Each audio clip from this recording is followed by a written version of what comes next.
বন্ধুরা, আমি এখন যে জায়গায় দাঁড়িয়ে আছি এটা হচ্ছে ঈশ্বরদী রেলওয়ে হসপিটাল, বাট এর এখন নামকরণ হচ্ছে ঈশ্বরদী মাতৃসদন ও রেলওয়ে শিশু কল্যাণ হসপিটাল। এটি 1953 সালে তৈরি হয়েছে এবং এখনও অক্ষত রয়েছে। বন্ধুরা, এই জায়গাটা লোকোশেডের ঠিক যে রোডটা লোকো রোডেই অবস্থিত এবং নিউক্লিয়নের পাশে, এবং পাশে রয়েছে নাজিমউদ্দিন হাই স্কুল। বন্ধুরা, এই লাল বিল্ডিংটি এখন তালাবদ্ধ দেখতে পাচ্ছেন, কারণ আজকে হচ্ছে ছুটির দিন, শনিবার, শুক্র শনি 2 দিন ছুটি থাকে এবং অন্য দিনগুলোতে ভরপুর চালু থাকে, কিন্তু আগের মতো আর সেরকমভাবে চলে না, কারণ এটা হচ্ছে অতি পুরাতন একটি হাসপাতাল এবং রেলওয়ের হসপিটাল। বন্ধুরা, এই জায়গাটা বিশেষ করে শিশুদের বেশি চিকিৎসা করা হয় এবং যারা রেলওয়ের কর্মী তারা বেশি চিকিৎসা নিয়ে থাকে এবং আশেপাশের লোকও এখান থেকে চিকিৎসা নিতে পারে, অর্থাৎ এটা একটা সরকারি হাসপাতাল।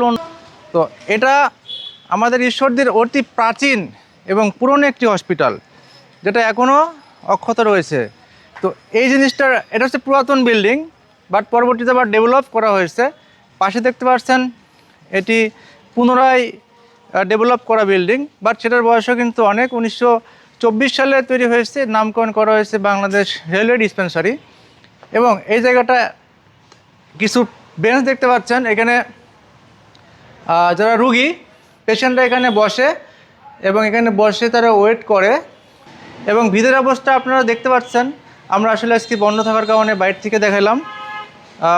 কোনো কর্ম রানিং অবস্থায় যদি আসি সেক্ষেত্রে আরেকদিন আমরা পুরোটি দেখিয়ে দিতে পারবো।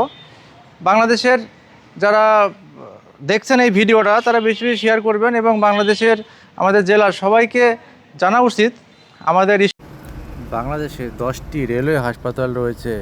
এগুলোর বেশিরভাগই রেলওয়ে কর্মকর্তা কর্মচারীদের পাশাপাশি সাধারণ জনগণের জন্য উন্মুক্ত করে দেওয়া হয়েছে। এই হাসপাতালগুলো যৌথভাবে পরিচালনা করার জন্য রেলপথ মন্ত্রণালয় ও স্বাস্থ্য মন্ত্রণালয়ের মধ্যে সমঝোতা স্মারক সই হয়েছে। বর্তমানে বাংলাদেশে 10টি রেলওয়ে হসপিটাল রয়েছে, তার মধ্যে ঢাকা, চট্টগ্রাম, রাজশাহী, পাকশী, লালমনিরহাট ও সৈয়দপুরের অবস্থিত। আর এটি দেখতে পাচ্ছেন আমাদের ঈশ্বরদীর ঠিক লোকোশেড রোডে অবস্থিত এবং এটি রেলওয়ে মাতৃসদন ও শিশু হাসপাতাল নামে পরিচিত।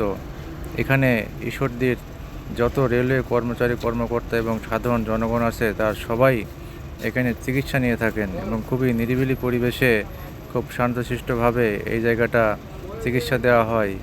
এইখানে খুব তেমন একটা জনগণের ভিড় হয় না। এই ঈশ্বরদী রেলওয়ে হসপিটালে অনেক পুরনো লোক আগে চাকরি করতেন এবং তাদের আত্মার অনেক ইমোশন এখানে জড়িয়ে আছে। যারা এই ভিডিওটি দেখছেন এবং অনেকের পরিবারের পুরনো মানুষ এখানে কাজ করে গিয়েছে এবং অনেকে দূরে থাকেন, বিভিন্ন কারণে এই জায়গাটা আসতে পারেন না, বাট আত্মা এখানে টেনে আনে।